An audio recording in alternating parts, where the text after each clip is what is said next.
Hello, everyone. My name's Alana Bartol. Thank you for being here with me today.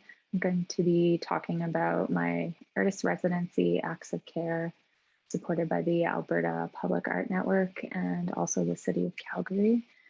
Really grateful for this opportunity to be able to take some time and really delve into some research to support my art practice and some new ideas and directions. So thank you for that opportunity and thank you for listening.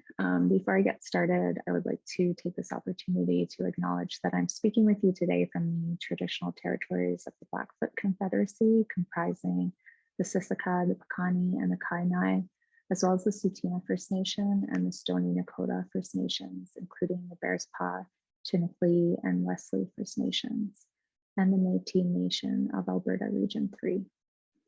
I'm in the Treaty 7 region and what is colonially named and defined as Southern Alberta.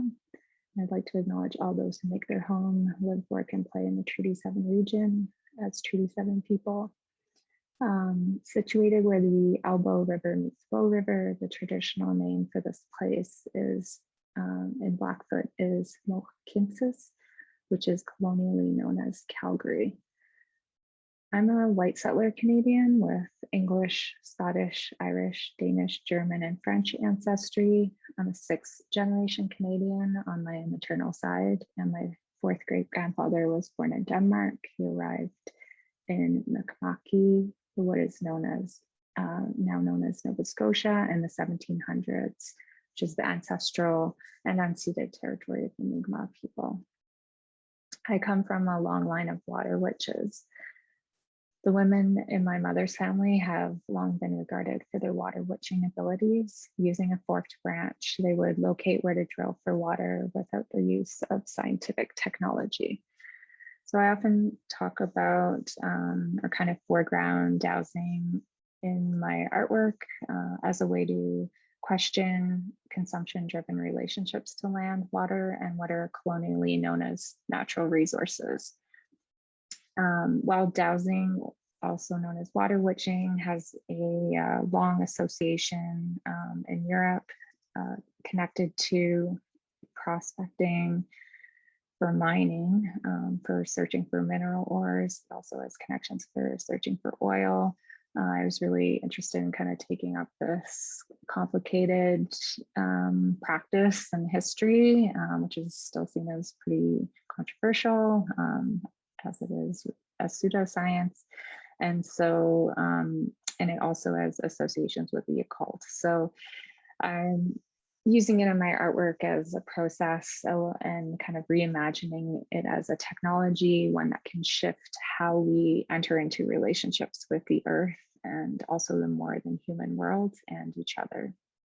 And in this framework, I'm thinking about dowsing can become an act of listening, kind of embodied listening practice that allows sites to speak through the movement of these various tools or materials and techniques that reveals the agency of the more than human world. So it's a way to maybe shift an extractivist mindset and shift my own colonial ways of thinking and being in the world, and shifting thinking, shifting actions. And so that this could be a kind of way to think about seeing, the land is not just an inert place to walk on, that we are always in an active, living relationship with the land that we are on, and to think about our positionality within the world and the more than human world. So this is me as this dowser character that I've created in my artwork. And although I don't really use dowsing in a overt way through this residency, I'm always kind of thinking about my approach to new projects or research as a kind of dowsing practice. So that idea of trying to listen in many different ways and also think about not just privileging the visual, but thinking about how our other senses inform our understanding of our everyday surroundings and our environments. So I am an interdisciplinary artist. I work in video, sculpture, drawing, installation, performance art. I also sometimes use writing in my work. Sometimes my artwork in terms of public art might take the form of an event or a walk. It's usually more ephemeral and not necessarily about creating a permanent artwork in the world. A lot of the time it's also participatory. Most of my work is process-based. Sometimes like I said, it's more ephemeral. So I've recently been experimenting with a lot of drawing processes where the drawing might be created outside or on site in a specific area using materials from that place. So a lot of my work is really responding to different sites through different ways. Social art practice is another art medium that I use where I'm really focused on social engagement, inviting people into collaborations. Sometimes it's just with individuals, sometimes it's more communities or groups. And so it's kind of more participatory, and really the social interaction kind of drives the artwork and sometimes completes the artwork. So this is an example of that. It's a water witching workshop. So people would have been introduced to some of the tools and techniques of dowsing or water witching, and then kind of asked to explore the environment. Dowsing also is a way to get people to ask questions. And so I talk about dowsing as a way to learn how to ask better questions and to also think about what types of questions we're asking and why. This is an ongoing work called Orphan Well Adoption Agency. So this artwork takes the form of a fictional not-for-profit organization that was founded in 2017, and it's dedicated to finding symbolic caretakers for orphan wells in Alberta. So people are invited to become caretakers, and then they symbolically adopt wells. There are pop-up offices that are created. Sometimes they're in galleries or other public spaces, or they can go online to the website. And this project really got me thinking about care, obviously using, care as a term in the work and caretaking, and thinking a lot about how care is situated in relationships of power. And really this project took a lot of research over a long period of time, and it's still ongoing, and I'm still learning a lot as I go, and this is an ongoing, evolving issue, and many issues related to this work, as any project would be. So I was really examining the languages, practices, and policies undertaken by the oil and gas industry, and looking at the lack of transparency, accountability, and responsibility on the part of industry and government, and also looking at these terms, remediation and reclamation, which I was really kind of interrogating and looking at as a tactic of greenwashing, in terms of thinking about care and repair with the environment. Once the space is remediated, maybe the contamination is removed and there's vegetation growing at a site. But, how do we really understand the history of that site? Or is the contamination really removed, or is it really restored? These landscapes are often not able to be restored to what they were before. And while that's somewhat acknowledged, it's I think there's a lot more to talk about around, how we can really learn from these processes of reclamation and also restoration, and think about what are the things we're not talking about in those processes. Is it really just about, this particular land, or, what's all the context around that, the historical, social, political, cultural context? So that's something I'm interested in unpacking.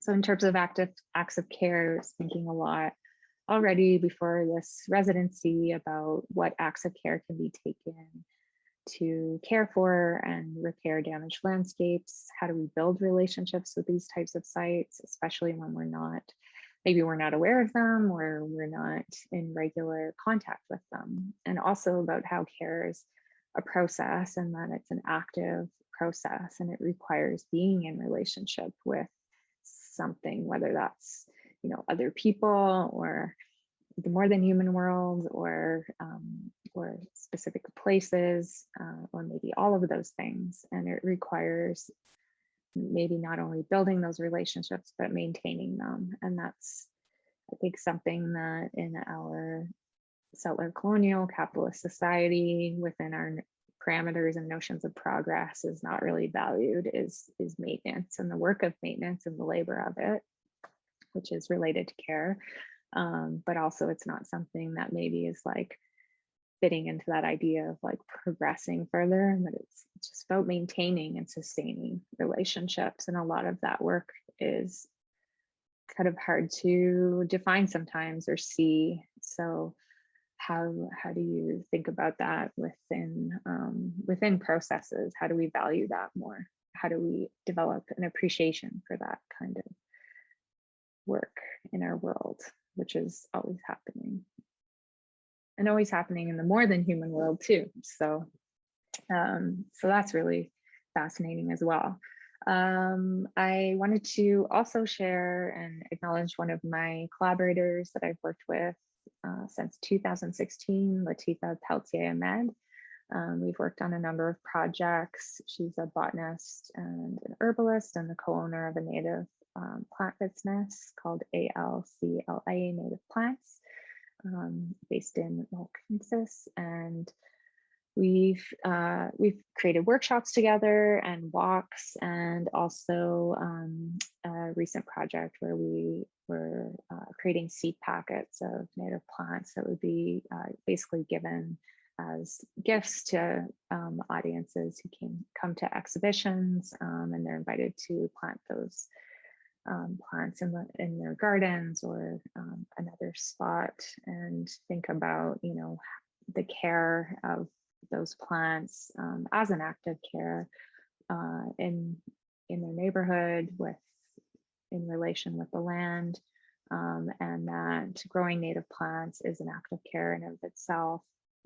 A lot of the work that we do is around building relationships between plants and people and developing awareness of native plants.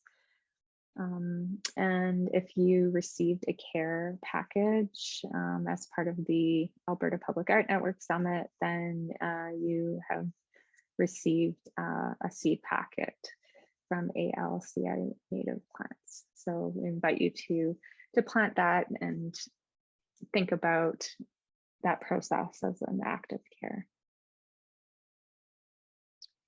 So for this residency, I focused my research on prairie grasslands ecology, which is something I admittedly did not know a lot about before the residency. Although I had begun to learn more since moving to what we now call Alberta 6 years ago. So I'm still fairly new to the province and still developing a relationship to an awareness of the really biodiverse landscapes here. So I read an article that was talking about the prairie grasslands, and I learned that they're one of the most endangered ecosystems in Canada, which I didn't know. And they're really under threat from development. So this felt like a very pressing issue that seemed related to a lot of the concerns that I'm working with already.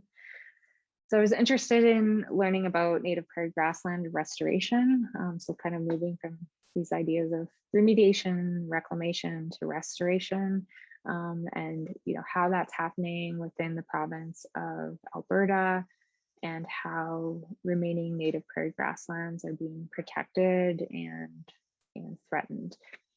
And so again, continuing this kind of line of questioning around how we build relationships with damaged landscapes and landscapes that are being lost, like these ones. Are we even, aware of what's being lost within these landscapes, and how do we learn that when they're when we're not in regular contact with them, or they don't seem as present in our everyday lives. So trying to also think about kind of bridging distances in the work, or how do people in more urban environments connect with these landscapes, and learn to develop an awareness and appreciation for them, and an interest in protecting them. And how can art be a method to connect people to grasslands, and possibly even involve people in restoration processes? So these are a lot of big questions, and I certainly didn't answer all of them, but I feel like I certainly learned a lot and have a lot of starting points and potential directions and connections to build upon for future projects. I also wanted to acknowledge some of the artists that have impacted my thinking, and just some projects that I kept kind of returning to throughout the residency. This one is by Mel Chen. It's called Revival Field. Began it in 1991. It's an ongoing project. So the medium of this work, he thinks of it as a sculpture, a sculptural work, a sculptural process, a kind of social sculpture, if you will, using plants and industrial fencing, and it's located on a hazardous waste landfill. It's a collaborative project with Dr. Rufus Cheney, who's a senior research agronomist with the USDA. And so it's a phytoremediation project where the plants that are planted, they're testing them to see what their capabilities are in terms of remediating, I believe it was heavy metals from the soil. So it's a scientific study, but it's also an art piece. So I really like this idea of, artists contributing to scientific knowledges or other forms of exchange, and how we can think about the aesthetics of research projects, or the design, or kind of come together to have dialogue around how we approach different processes, and how artists can contribute to and collaborate with people in other fields, and other that have other areas of expertise. And then these are two other projects that I kept thinking about. So on the left is Christina Battles, The Community is Not a Haphazard Collection of Individuals. It's a recent project. It's a participatory project that considers ways that plants can remediate land impacted by the petrochemical industry. It's also thinking about the ways that we support them in return. And so they're postcards, and you get me all of these seed packets that were created based on information that you've given the artist about where you were planning on planting the plants, and given instructions, and then asked to create a map that you would send back. So there are all these different forms of exchange in her work that I really appreciate. And Christina is someone that I have had many conversations with over the past year about sort of concepts of remediation, and she's also done work where she's researched the grasslands ecology, yeah, so I really appreciate these forms of exchange that it can exist outside of these very capitalist modes of exchange that we're really used to. So maybe a barter process, or a gifting process, or thinking about ways that artworks can move out into the world that exist in different ways in public space, and move through the public in different ways. And really are focused on building relationships and networks of care between not only just people, but also people and plants and landscapes and places. And then on the right, this is actually an essay that I read in this really great book called Knock on Any Door, A Revised History of Art and Social Engagement in Calgary from 1912 to 2012. And it's edited by Eric Moscapetis and Mia Rushton. Highly recommend finding a copy if you're interested.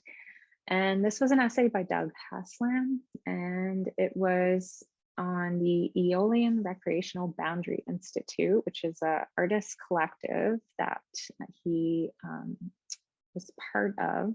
And he wrote this essay about a project they did. I guess before I explain it, what the collective was devoted to was, quote, investigating many ways man-made barriers and linear formation act as disruptive forces in the natural world. So things like just different types of infrastructure, which I've also been, looking at in my work, but infrastructure of roads or fences or power lines, and how that affects the movement and behavior or growth of flora, fauna, wildlife.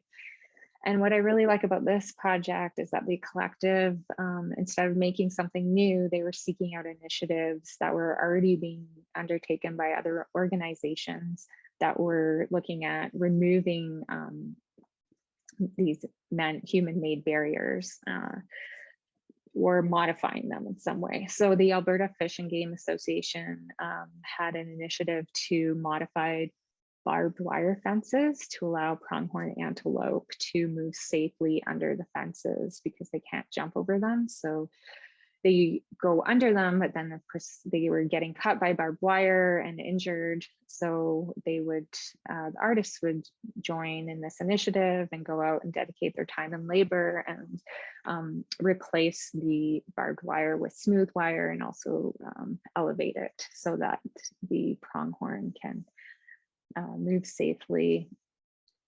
And even though they're continuing to be disrupted by these fences that are, put along their migration routes that have been there since for millennia, I still love this gesture of care of, trying to make their passage safer. And also the relationships that developed through this project where artists, again, are kind of moving outside of just the confines of like a gallery space or even, maybe one specific site, but thinking about how this time and labor can be imagined as an art project in and of itself. Okay, yes, we can just stay over there for now.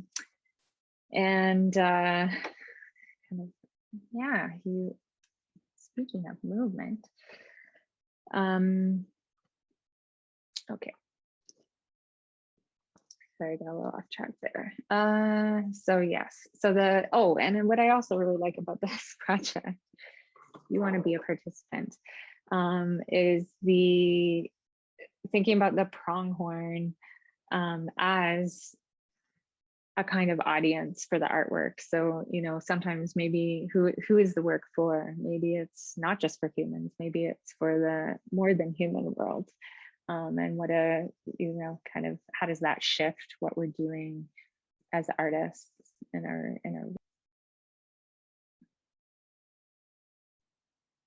okay, so these are this is my cat Bean, she's here for now. So these are some of the books that I just wanted to share that I read as part of the residency. So some of the research was, reading. Also just beyond these books, I read a lot of articles, and visited sites. I also took a grasslands restoration course, spending time in different landscapes, and also spending time at Nose Hill Park in the city were pretty foundational. Also trying to learn about the specific types of plants that grow in these landscapes, and then growing some of the wildflowers was also part of my research.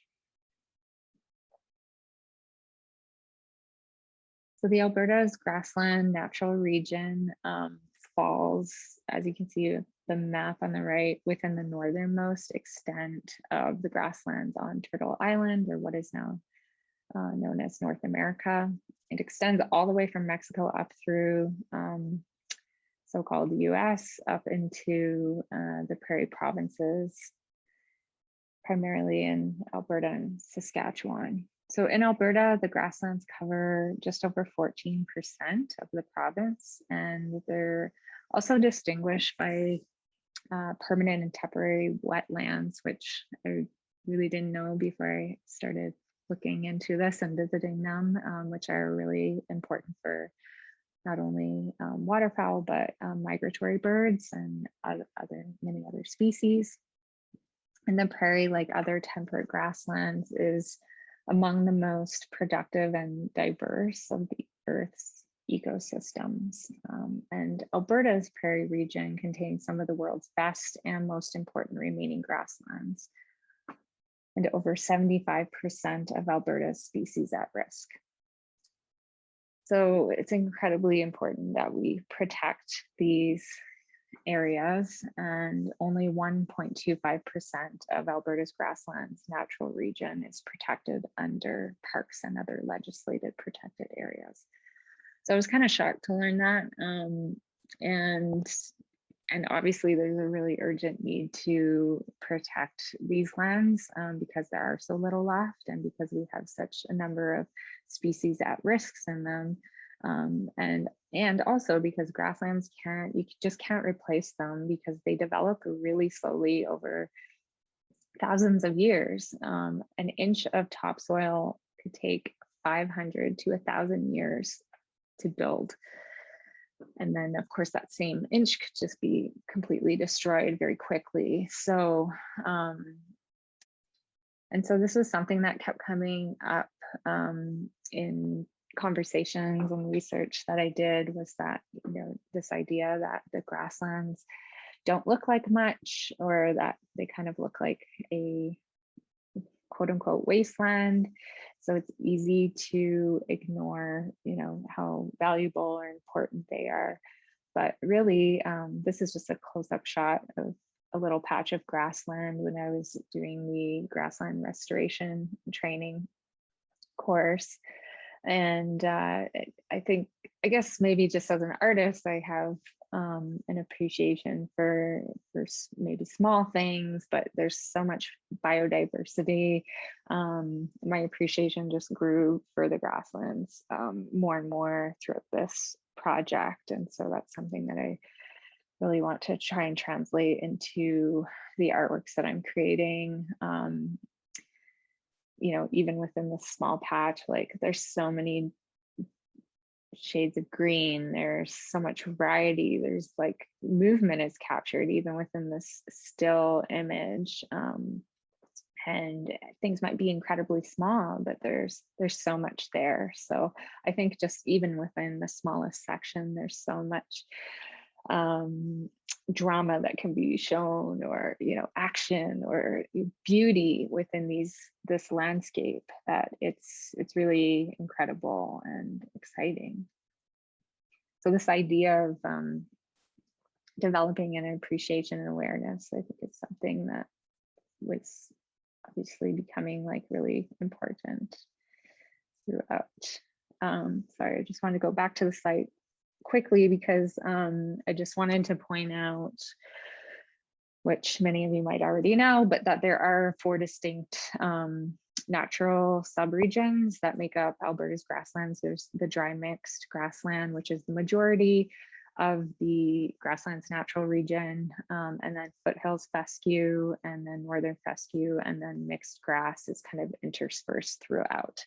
So I was able to visit a variety of different subregions, and then also just look at where Calgary is. Like, it's in such a unique location as well, because you have the grasslands natural region, the foothills fescue, but also the parkland natural region, the foothills parkland, and it borders along the central parkland as well. So I think it's easy to forget in these urbanized areas just how, you know, what the value and importance of these landscapes are, because so much of it has been destroyed and not preserved.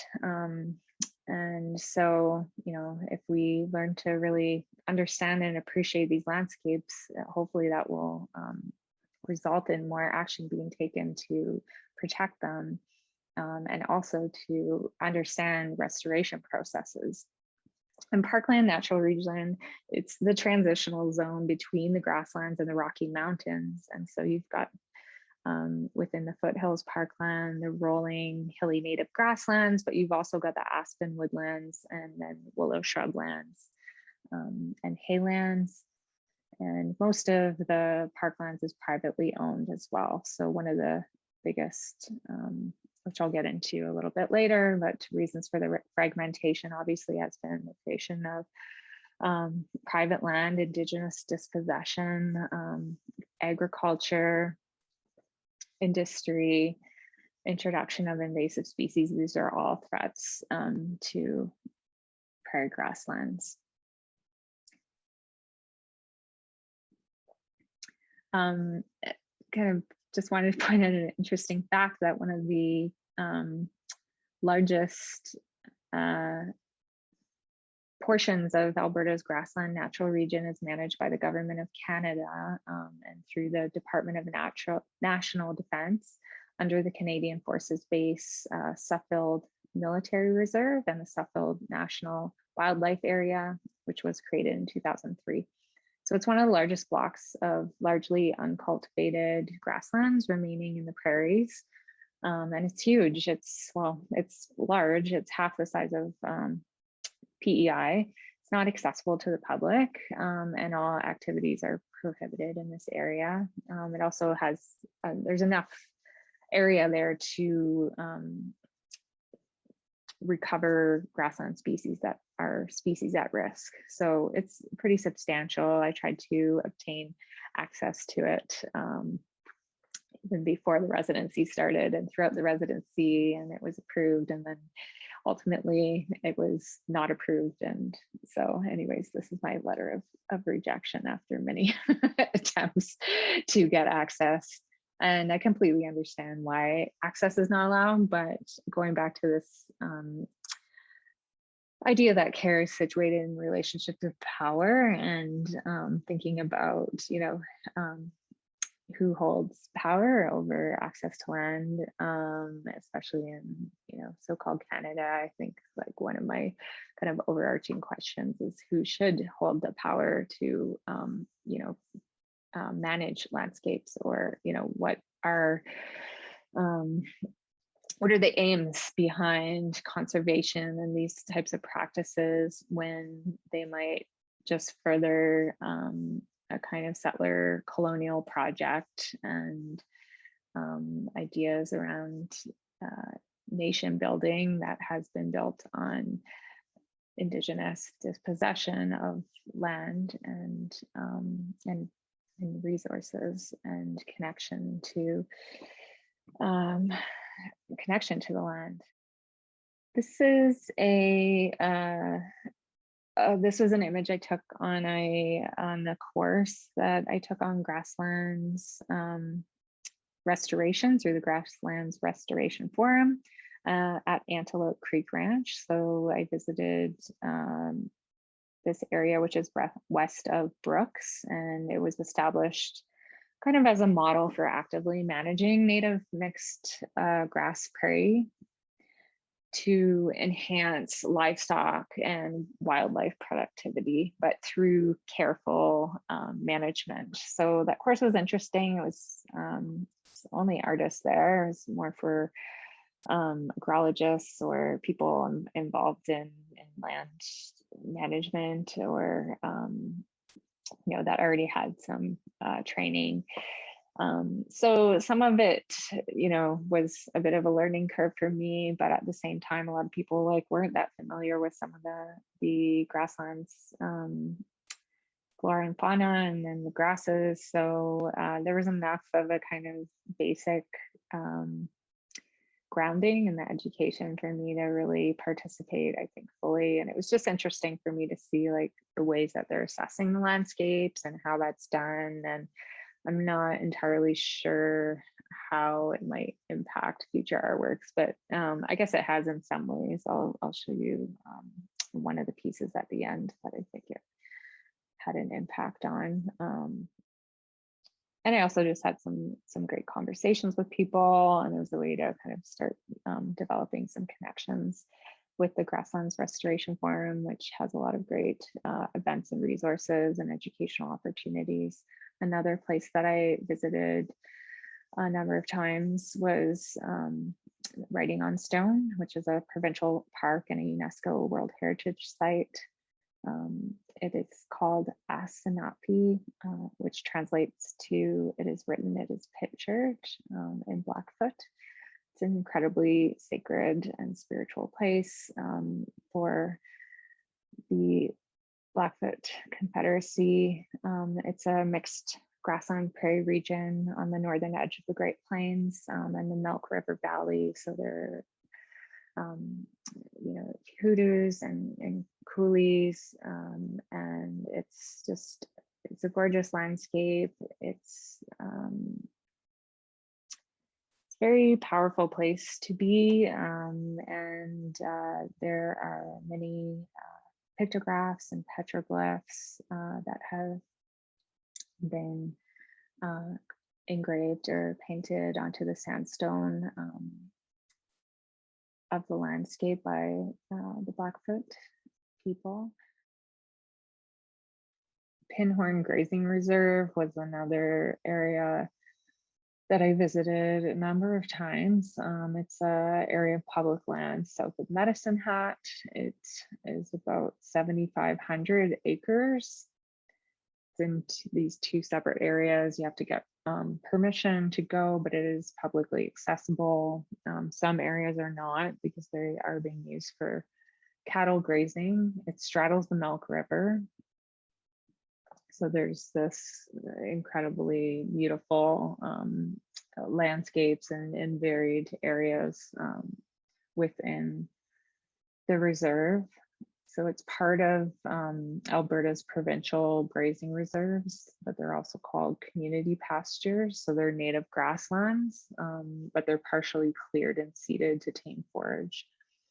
And they provide summer pasture for farmers and ranchers on public land so that they could use their own land for, say, crop or hay production. Well, there's also oil and gas production in these areas. So this article was the first one that alerted me to the state of the grasslands and that they're endangered, and just the importance of restoring them. And it featured Kenzie Fox, who is an environmental production manager at the Blood Tribe Land Management. So I was able to speak with her this summer and talk with her a bit about her work, and also just how she thinks about care in her work. And we talked about the kind of new renaturation project, so in the Blackfoot word for buffalo. So really, when we're talking about the loss of prairie grassland and learning a lot about grazing and grazing techniques and management, and those are all related to cattle, but cattle cannot replace plants, bison or buffalo. They can contribute to a healthy grassland, but they're not replacing that species, which was a keystone species that had played and plays such an integral role in maintaining the health of grassland ecosystems, from the soil to the plants to the birds and other wildlife. So a lot of the research I did was kind of looking at how the loss of the grasslands is tied to Indigenous dispossession, the slaughter of the bison and buffalo, which was intentional through the process of settler colonization and colonial policies that were really enacted to establish commodity-based agriculture and private property. So in a time of global warming and climate crisis, grasslands can provide essential long-term carbon storage. It's estimated that soils under native grasslands in Western Canada can contain up to 200 tons of carbon per hectare. That's just within the first meter of fescue prairie. and maybe even 2 to 3 billion tons of carbon within the uncultivated grasslands in Western Canada. So there are some financial incentives in place for farmers and other agricultural producers to use beneficial management practices like reducing tillage, but there's no carbon offset protocol. So there's nothing really to say like incentivize leaving rangeland intact to increase carbon storage. But there is a new 2-year pilot project by the Canadian Forage and Grasslands Association, just launched this past year, and it allows landowners and ranchers to generate carbon offsets for carbon stored in conserved grasslands. So it will be, I think, a really important initiative, and would be interesting to see what the results of that, and hopefully there are more things like that in the future. So I was thinking a lot about fire in the summer and with climate change, but also learning that prairie vegetation is maintained by not only grazing, but fire. And of course, there's a lot of low temperatures and drought. And then in doing more research on fire management, I came across Amy Cardinal Christensen, who's a Métis Cree fire research scientist with the Canadian Forest Service. She works in Treaty 6 territory. And she wrote this article talking about Indigenous burning, cultural burning practices, and just how very different they are from prescribed agency prescribed burning, or like colonial practices or wildfires. And anyways, I encourage anyone to read the article. I have it cited down there. I'm just trying to keep an eye on time so I don't go too long. But essentially, like in Canada, burning was outlawed and then replaced with this colonial system that was about suppressing all forest fires because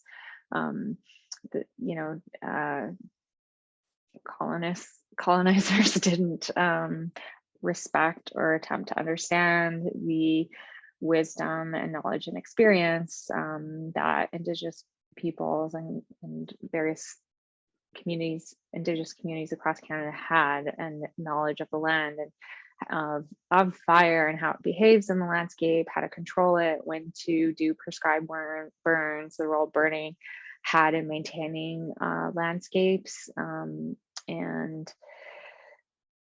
Anyways, it's fascinating, really important history to acknowledge. So as part of these like fire suppression campaigns, which happened also in Alberta, they're really targeting Indigenous peoples. So this is an example of a notice, and it's translated into Cree. And so these would be put up, and you're not allowed to practice cultural burning, that you'd be put in jail or fined, or and it was there were different notices across the country. So so this was one way that the Indigenous fire stewardship practices were suppressed and not entirely lost, but certainly like there's more. And she really advocates for this in the article. Research needs to be done. So there's not a lot of information about cultural burning, and she specifically points to the Rockies in particular, and that this work should be done by the Indigenous nations who hold that knowledge and have the right to direct, how that develops within their communities.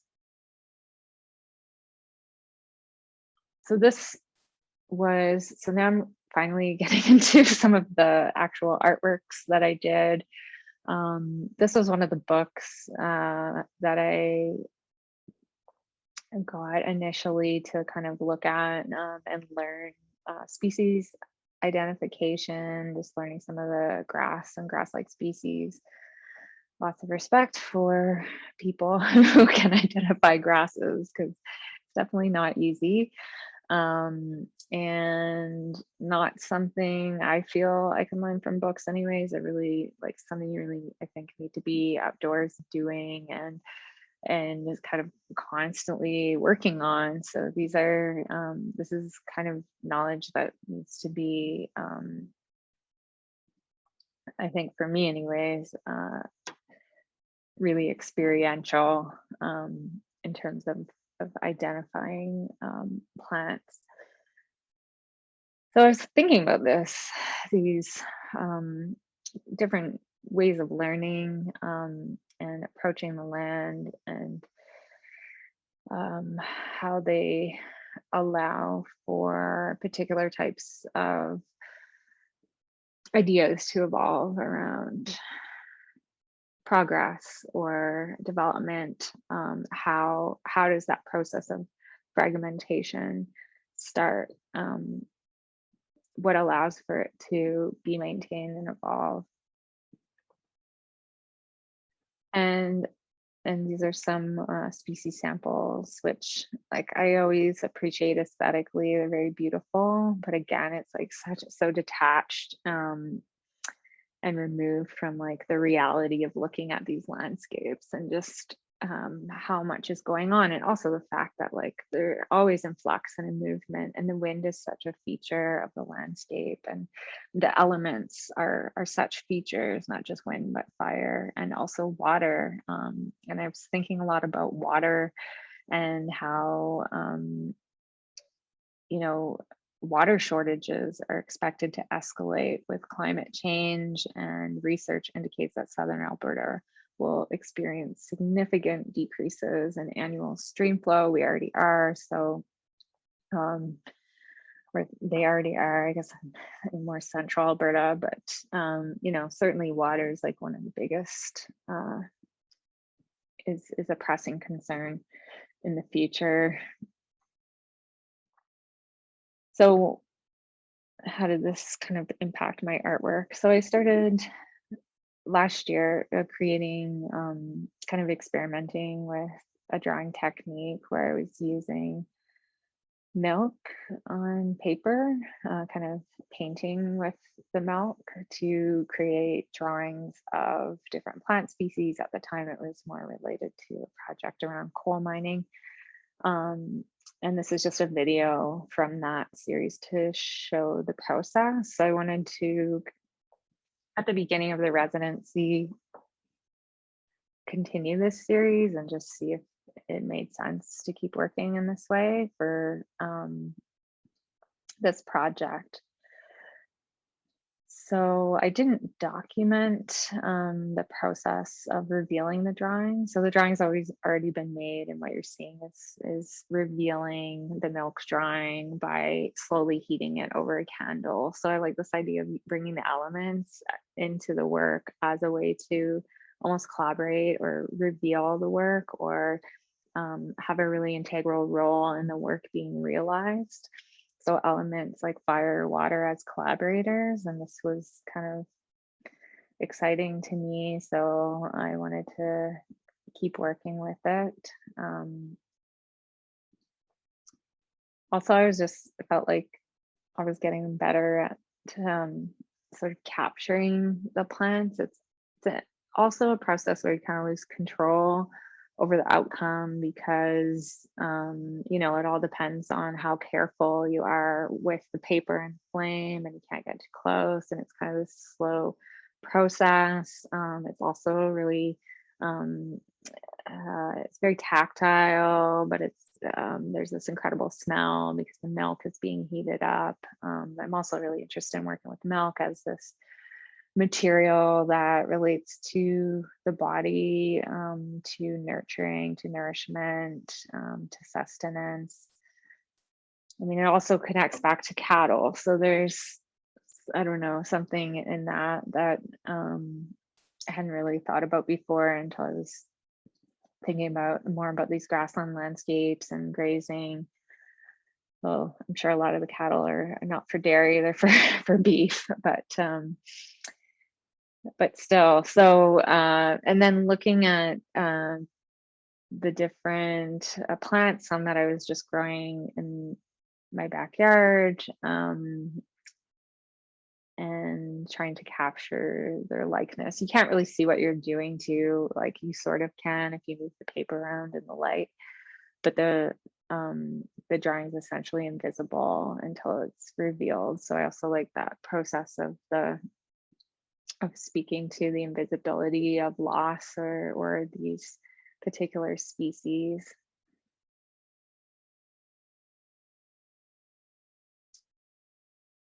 So these are some of the first drawings I was doing after visiting some of these sites, or sometimes I would do them on location.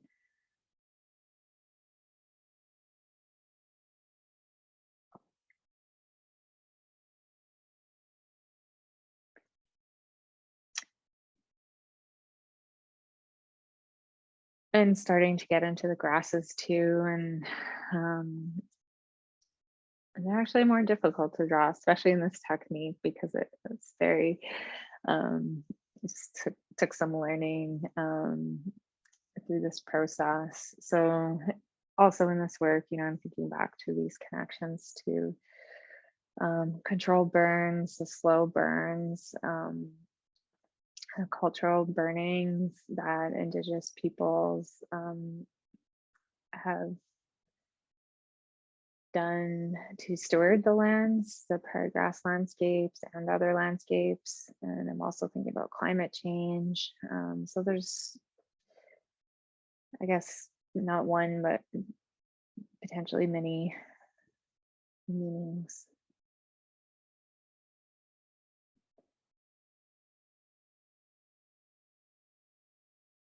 So after maybe like halfway into the residency, I was thinking more about water, and back to that first book that I showed, which had these really like clean, illustrative, black and white drawings of prairie grasses and grass-like species. And I started sort of using that as inspiration to do my own drawing style. So just ink on paper of different grasses, kind of mimicking that style. But I was using a paper that dissolves in water, an eco-friendly paper. And this is just in my bathtub. This was my first experiment. So I wanted to, again, think about it, the elements as collaborators, so water as collaborator. And I wanted something that would speak to fragmentation and destruction and loss in a kind of,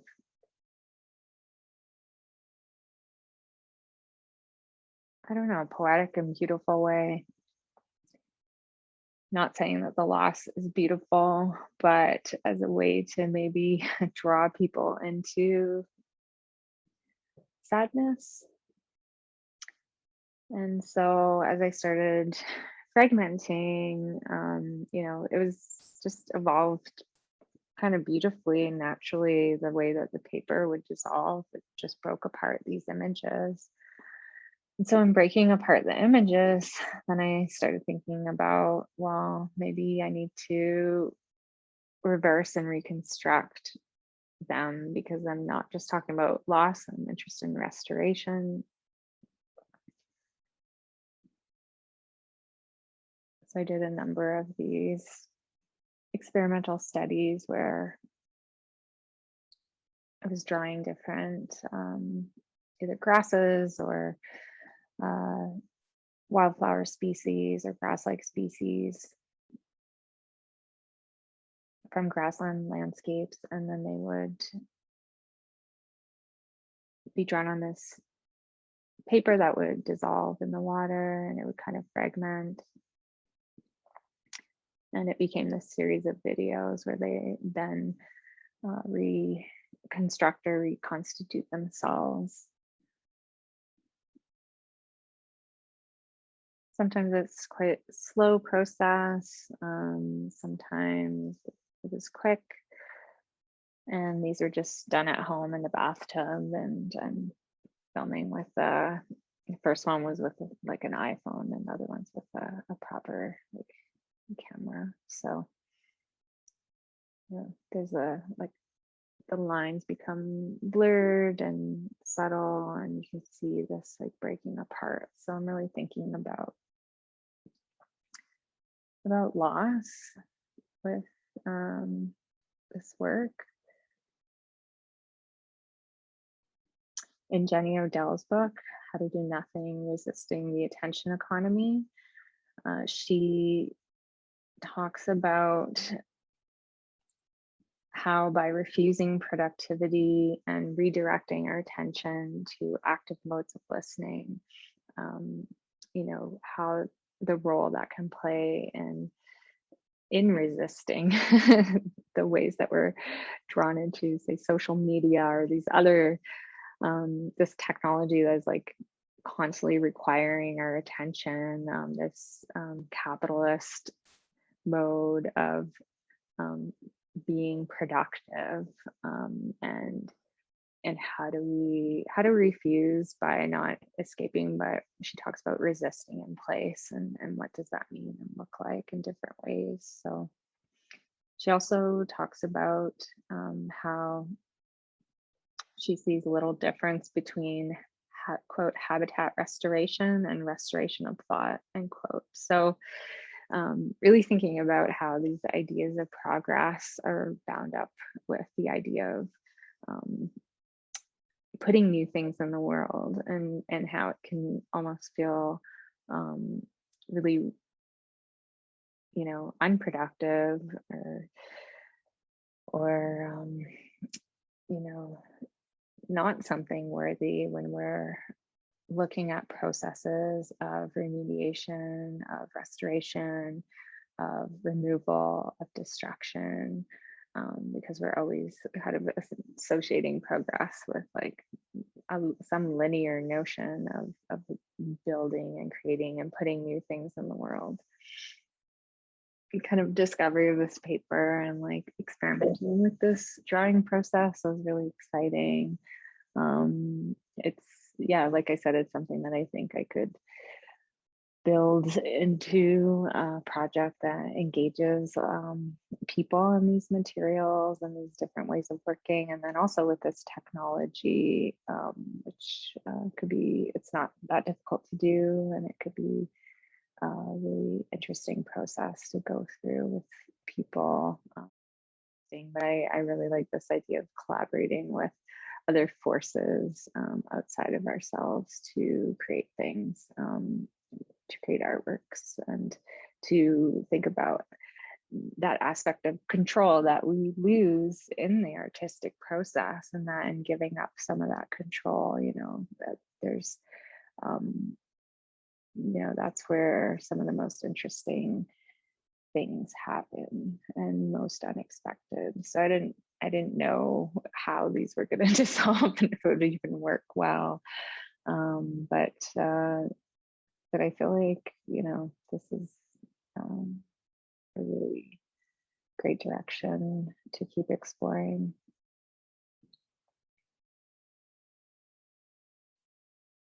So something I'm interested in exploring right now is kind of delving into some of the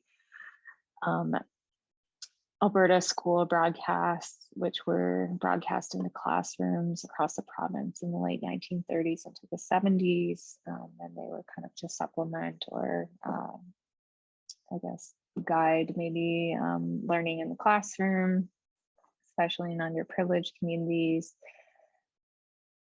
I guess I won't go too much into how I might use that or potentially sample. I still have to get copyright permission, but these are some of the titles. They're not all digitized either, so I have to request that they be digitized, but I'm listening to these broadcasts with a you know, critical ear, and hoping to use elements of the recordings as part of the soundtrack for these videos. This is a new project I wanted to share that started this summer. I started with a friend and a small group of mostly women and non-binary folks. We go to a small area of prairie, and it's actually very close to my neighborhood, and remove the invasive and noxious weeds to help native plants that are there thrive and grow. We don't ask permission and we don't own this land. We just go and do it. We chop down small Manitoba maples, rip out tendrils and invasive clematis, and pull up Canadian thistle, collecting clumps of their seeds that spread like wildfire. We should have started earlier in the summer, we realized, but at least we started. The group is fluid and open, and whoever shows up is part of it. We are inviting people we know, and they can invite others they know. So it's just a slow build, and everyone brings really important experience and knowledge.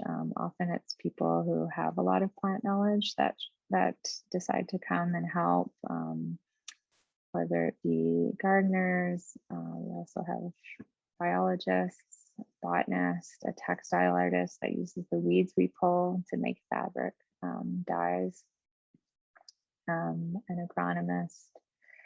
So I'm learning a lot from the people I'm with, sharing conversations, sharing frustrations as we pull weeds, which is hard work and very physical. I'm building a relationship with this patch of land and building a community with these people. We're also starting to attract people from the community that are interested in what we're doing, suspicious at first, but then once we had a conversation with them, now are interested in thinking about ways that we can actually help preserve this small patch of land. So I don't know where this project is going, but we are envisioning it as an artwork, and we hope it will continue to evolve through the next year. And we're looking forward to having conversations about how this is art and how it could expand and how we could connect with the community and find ways to support education and actual engagement and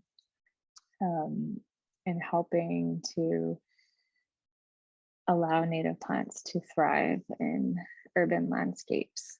So it really feels rejuvenating to do this work and to be able to really appreciate and see all of the beauty in this landscape. There's an anthill. We also found a coyote den.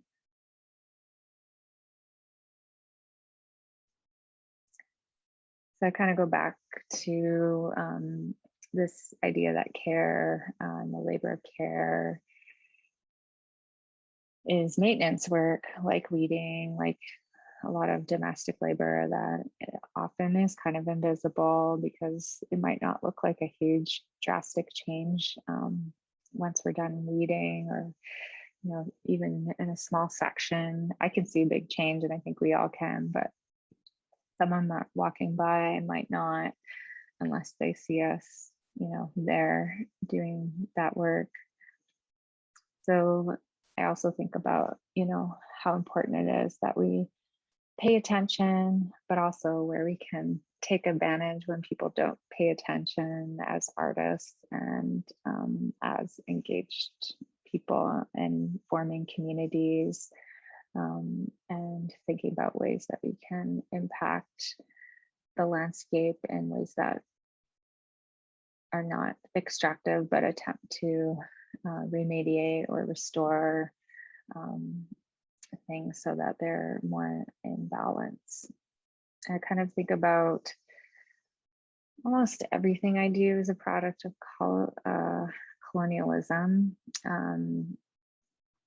And I know I take part in so many things that exploit the land and ecological resources and have really negative impacts. So, and that's allowed me to be here. So then how can I help to undo some of these impacts? And I don't know how much of a difference this makes, but I am interested in these gestures that can move kind of beyond the symbolic and poetic, which I think are also incredibly important and valuable, but different ways that art can move through the world and outside into space and outside of institutions. So thank you for listening, and I invite you to look at my website. I don't have any of this recent work on there yet, but you can follow my work, and I hope to see you at the summit.